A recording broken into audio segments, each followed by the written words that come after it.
Si tu détestes le cardio, c'est probablement parce qu'on t'a fait croire que c'était inutile et en plus super chiant. Reste avec moi, je vais te montrer pourquoi tu dois absolument en faire, même toi qui fais de la muscu. On va remettre les choses au clair. Le cardio, ce n'est pas juste du tapis roulant, il existe plein de méthodes pour le faire, et ce n'est pas uniquement réservé aux fit girls ou aux gars en surpoids. Et surtout, ce n'est pas quelque chose que tu peux skipper, surtout si tu veux progresser en musculation sur le long terme. Le vrai problème, c'est que les gens compliquent tout. Ils pensent qu'il faut absolument être en salle, faire 2 heures de tapis, faire du HIIT, faire du cardio training, mais au final, en fait, ça les saoule et ils ne font rien. Aujourd'hui, je vais te présenter comment intégrer le cardio à ta routine de go muscu, sans te prendre la tête et sans perdre du temps avec ça. Tout d'abord, pourquoi tu dois faire du cardio, même en étant un go muscu? La raison numéro 1, c'est pour déjà brûler plus de graisse. C'est basique, mais c'est réel, plus tu bouges, et plus tu dépenses de calories. La raison numéro 2, c'est d'augmenter ton métabolisme. Tu vas brûler plus de calories au repos, surtout si tu fais du HIIT. La raison numéro 3, c'est d'améliorer ta condition physique. Endurance, souffle, cœur, etc. Ça t'évitera de cracher tes poumons sur tes supersets ou sur tes dégressives. Et d'un point de vue santé, c'est vraiment très intéressant. La raison numéro 4, c'est la récupération entre tes séries. Tu vas pouvoir enchaîner un peu plus vite tes séries, et du coup, tu vas pouvoir t'entraîner avec un peu plus d'intensité. Donc au final, mieux progresser sur le long terme. Et la raison numéro 5, c'est de pouvoir mieux oxygéner tes muscles pour avoir plus de performance, plus de congestion et une meilleure progression globale. Basiquement, on peut définir 2 types de cardio. Le cardio à basse intensité, ce qui va être la marche rapide, du rameur à basse intensité, du vélo tranquille. C'est idéal pour ceux qui sont en surpoids, pour ceux qui ont des problèmes d'articulation, en général c'est lié, et pour ceux qui veulent reprendre tranquillement et qui veulent sécher. Ce type de cardio n'est pas traumatisant, il est idéal pour tes articulations, surtout si tu as des douleurs, et il marche très très bien si tu veux sécher un petit peu. Ensuite, on a la deuxième catégorie de cardio, qu'on va appeler le HIIT, donc c'est du fractionné, avec un temps à haute intensité et un temps de récupération, qu'on va faire cycler. C'est idéal si tu es déjà bien entraîné, que tu n'as pas de problème articulaire, que tu n'es pas en surpoids, et que tu veux booster ta dépense calorique post-training. Les 2 types de cardio ont un rôle bien défini, mais si tu veux vraiment optimiser, il faut faire un peu des deux. Pourquoi la plupart des pratiquants ratent leur sèche? Ce n'est pas parce qu'ils mangent mal, ce n'est pas parce qu'ils ne sont pas motivés, ce n'est pas par manque de discipline, non, ils ratent leur sèche pendant leur prise de masse. Et pourquoi? Parce qu'ils ne font pas de cardio pendant leur prise de masse. Il y en a beaucoup qui vont te dire « Ouais, mais le cardio, ça fait perdre du muscle. » Mais en fait, c'est faux.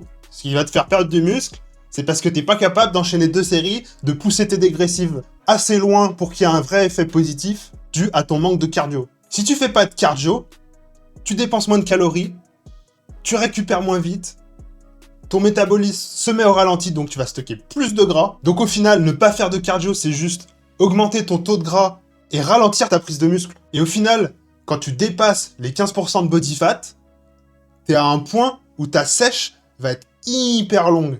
Et ça va te frustrer, t'arriveras jamais à la tenir jusqu'au bout. Et c'est pas parce que t'es faible, c'est juste parce que tu as mal fait les choses pendant ta prise de masse, t'as beaucoup trop abusé sur la prise de gras en fait. Et si tu veux éviter ça, il y a 2 règles qui s'imposent, c'est de pas dépasser les 15% de body fat durant ta prise de masse, et pour ce faire, il faut absolument que tu gardes du cardio de manière régulière durant toute ta prise de masse, notamment avant de sécher. Parce que la sèche, ça se prépare également pendant la prise de masse. Plus t'es propre, et ben moins ta sèche elle est hardcore. Donc combien de cardio tu dois faire par semaine selon ton objectif?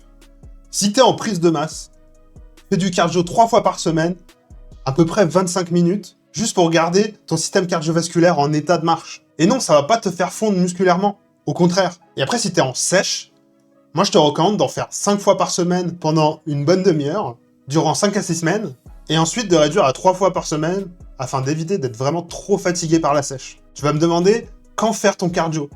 Ben, c'est très simple, le fais jamais avant ta séance de muscu. Ça paraît hyper logique, mais si tu le fais avant, en fait, tu vas griller ton énergie que tu pourras pas mettre dans ta séance. Et c'est quand même le plus important, c'est de faire une séance avec de l'intensité pour avoir des résultats concrets. Donc, tu peux le placer après ta séance, donc 20-25 minutes, peut-être jusqu'à 30 minutes de cardio à basse intensité. Tu peux aussi le placer le matin. Alors, à jeun ou pas, ça dépend des gens. Moi, j'aime pas le faire à jeun. que tu peux te placer le matin pour te réveiller. C'est plutôt une bonne routine à tenir. Et si tu veux faire du HIIT, tu peux le faire en remplacement d'une séance pendant un jour off. Par exemple, si tu t'entraînes 3 fois par semaine comme moi, lundi, mercredi, vendredi, eh ben, tu peux faire ton cardio jeudi et samedi. Tu fais une demi-heure de HIIT et c'est très bien. Évidemment, si le cardio en salle t'ennuie, eh ben fais-le autrement. Va te promener, fais 10 000 pas, ça prend une demi-heure. Va faire du vélo dehors. C'est plus intéressant de voir des paysages qu'un écran. Après, libre à chacun. Tu peux également aller à la piscine, faire de la natation. Tu peux aller faire une randonnée. Enfin, tu fais ce que tu veux. Au final, il faut que le cardio te plaise.